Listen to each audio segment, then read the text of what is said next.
नमस्कार सर्वांना, सीमाज रेसिपीमध्ये आपल्या सर्वांचं स्वागत आहे। आज मी बनवणार आहे अगदी सोपा आणि झटपट आणि चविष्ट असा प्रसादाचा शिरा। पूजा किंवा सत्यनारायणांची पूजा जेव्हा असते तेव्हा कोणत्याही शुभप्रसंगी प्रसादासाठी शिरा हा नक्कीच केला जातो आणि असा हा शिरा आता मी बनवत आहे। तर आता पहा काय काय आपल्याला साहित्य लागतं ते।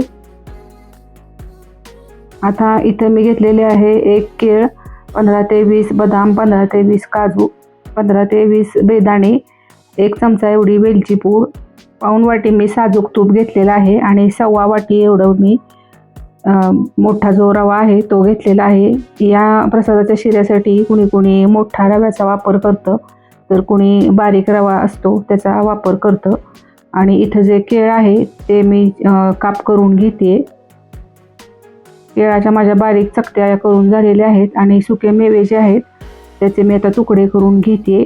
साधारणपणे एका बदामाचे 3 असे तुकडे करून घ्यायचे आहेत। प्रसादाचा शिरा असतो तो कुणी नुसत्या दुधाचाही बनवतो, तर मी इथं आज जो प्रसादाचा शिरा बनवत आहे तो दूध आणि पाणी निम्म असं मिक्स करून मी हा प्रसादाचा शिरा बनवत आहे। आणि प्रसादाचा शिरा करताना त्यासाठी साजूक तुपाचा वापर करतात। जर तुम्हाला हवं असेल तर तुम्ही तो तुपामध्ये किंवा डालड्यामध्ये बनवला तरीही चालू शकतं। इथं मी थोडंसं तूप घेतलेलं आहे आणि त्यामध्ये काजू जे आहेत ते आपल्याला खमंग असे भाजून घ्यायचे आहेत। प्रसादाचा जो शिरा बनतो त्यामध्ये भरपूर असा सुका मेव्यांचा वापर केला जातो। ते तुम्ही कट करूनही वापरू शकता किंवा अख्खेही तुम्ही सुके मेवे जे आहेत ते तळून त्याचा शिऱ्यामध्ये वापर करू शकता। हे सर्व जे सुके मेवे आहेत हे भाजताना आपल्याला गॅसची फ्लेम जी आहे ती बारीकच ठेवायची आहे आणि बारीक फ्लेमवरच आपल्याला हे काजू जे आहेत हे खमंग असे भाजून घ्यायचे आहेत। काजू लगेचच भाजला जातो, त्यामुळे 1 ते 2 मिनिटातच आपला काजू हा भाजून तयार होतो।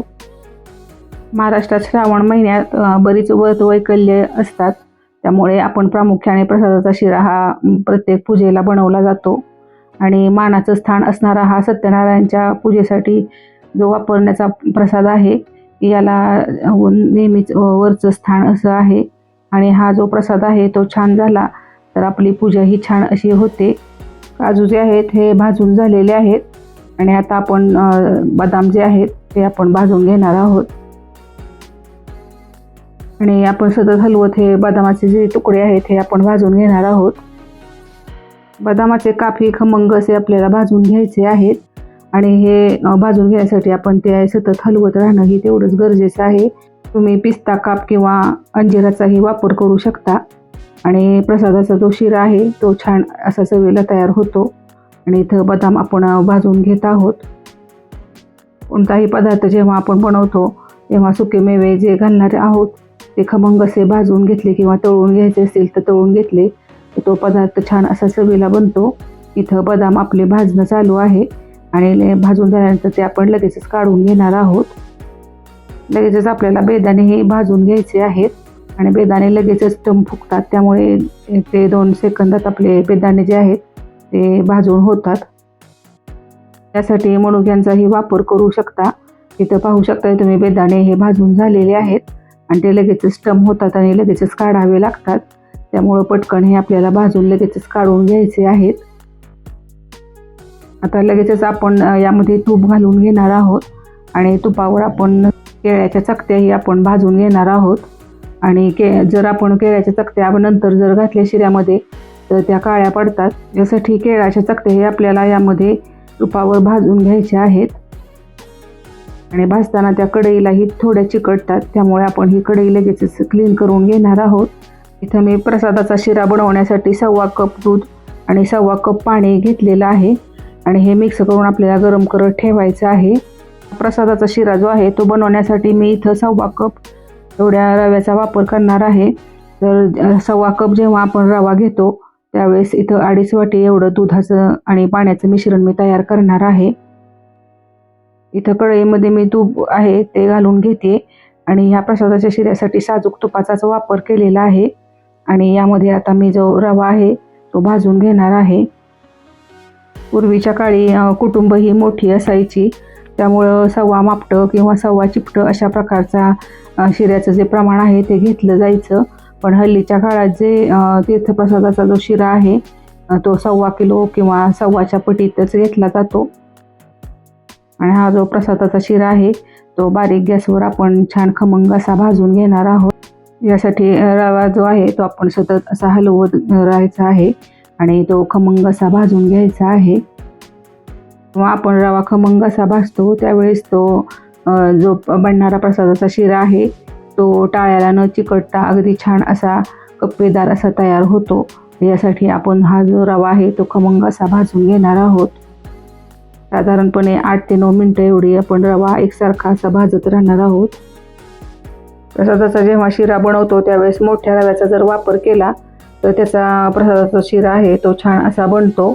आणि बारीक रव्याचा जो प्रसादाचा शिरा आहे तो एवढा व्यवस्थित होत नाही. यासाठी रव्याचा वापर करताना रव्याचा वापर केला तर छान असा तयार होतो. आता रवा जो आहे तो खमंग असा भाजून झालेला आहे आणि यामध्येच मी भाजून घेतलेले जे सुके मेवे आहेत ते घालते आणि परत आपल्याला हा जो रवा आहे तो छान असा हलवून घ्यायचा आहे. म्हणजे सगळे जे सुके मेवे आहेत ते व्यवस्थित असे मिक्स होतील. आणि यामध्येच आपण जे गरम करून घेतलेलं दूध आणि पाण्याचं जे मिश्रण आहे ते थोडं थोडं करत घालत राहायचे. आणि जेव्हा आपण पाणी हे घालतो किंवा दूध मिक्स करतो त्यावेळेस रव्याचं हे मिश्रण फार उडू शकतं आणि आपल्याला इजा होऊ शकते. यासाठी आपण हे मिश्रण घालताना हळूहळू असं घालून हलवत राहायचं आहे. जसं आपण दूध आणि पाण्याचं मिश्रण घालतो तसा हा जो रवा आहे तो छान असा फुलू लागतो आणि फुलून दुप्पट होतो. आणि सगळं जे आपण पाण्याचं आणि दुधाचं मिश्रण आहे ते यामध्ये हळूहळू घालून घ्यायचं आहे आणि याबरोबरच आपण हे सतत हलवत राहायचं आहे. म्हणजे आपला जो रवा आहे तो छान या पाण्यामध्ये शिजतो. आणि पाहू शकताय तुम्ही छान असा आपलं रव्याचा जो शिरा आहे तो शिजलेला आहे. आता प्रसादाच्या शिऱ्यासाठी जेव्हा तुम्ही बनवता तेव्हा जेव्हा साखरेचं प्रमाण जे आहे ते तुमच्या गोडीनुसार तुम्ही घालू शकता. इथं मी या शिऱ्यासाठी 1 वाटी एवढी साखर घातलेली आहे. तर तुम्ही जेवढा रवा घेतला असेल तेवढी तुम्ही साखर घालू शकता. आणि आता उरलेलं जे दूध आणि पाण्याचं जे मिश्रण आहे ते मी यामध्ये घालून घेते आणि परत आपल्याला हे हलवून घ्यायचं आहे. आणि परत आपल्याला हे छान मिक्स करून झाल्यानंतर आपण यामध्ये साखर घालणार आहोत. रवा एकसारखा असा आपल्याला मिक्स करून घ्यायचा आहे. आणि पाहू शकता तुम्ही हे आपलं जे रव्याचं जे प्रसाद आहे तो भरपूर असा फुलून येतो आणि तो दुप्पट होतो. यामध्येच मी घालते 1 वाटी एवढी साखर. आता मी इथं 1.25 कप एवढा रवा घेतलेला होता आणि त्यासाठी मी 1 वाटी एवढी साखर घालते. जर तुम्हाला जास्त गोड हवा असेल तर तुम्ही अजून ही साखर घालू शकता. पण एवढ्या साखरेच्या प्रमाणामध्ये जो प्रसादाचा शिरा आहे तो छान असा गोडीला होतो. आणि यामध्येच आपल्याला घालून घ्यायचे वेलची पूड. आणि वेलची पूड तुम्ही भरपूर घातल्यानंतर प्रसादाच्या शिऱ्याला छान अशी चव येते. म्हणजे आपल्या केळीच्या ज्या चकत्या आहेत त्या मी यामध्ये वरून घालणार आहे. आणि साखर घातल्यानंतर आपल्याला हा जो शिरा आहे तो एकसारखा हलवून घ्यायचा आहे. म्हणजे साखर जी आहे ते व्यवस्थित अशी शिऱ्यामध्ये लागेल आणि सगळीकडे छान अशी पसरली जाईल. साखर घातल्यानंतर शिऱ्याला पाणी सुटतं किंवा तो ओलसर होतो. यासाठी आपण तो एकसारखा हलवून घ्यायचा आहे. झाल्यानंतर आपण जे यामध्ये साजूक तुपाचा जो वापर केलेला आहे ते तूप जे आहे ते बाहेर सुटू लागतं तेव्हा आपला जो शिरा आहे तो तयार होतो.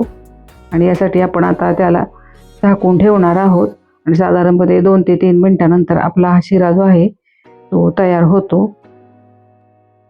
आणि प्रसादाचा शिरा बनवण्यासाठी जे आपले साहित्य घेतलेलं आहे ते व्यवस्थित घेतलं की तो चवीलाही छान होतो. आणि मोकळा सळसळीत जर प्रसादाचा शिरा असेल तर त्याची चवही छान लागते. इथे तुम्ही पाहू शकता आपण जे साजूक तूप घातलं होतं ते शिजल्यानंतर छान असं वरती आलेलं आहे. आणि याचा अर्थ की आपला जो प्रसादाचा शिरा आहे तो तयार झालेला आहे. आणि वरून मी घालते आता केळीचे जे काप तळून घेतले होते ते काप मी जे आहे ते वरून घालते. तुम्ही हे शिऱ्यामध्ये मिक्सही करू शकता. आणि यामध्येच घालायची आपल्याला तुळशीची पानं. आपला हा प्रसादाचा शिरा जो आहे तो तयार झालेला आहे.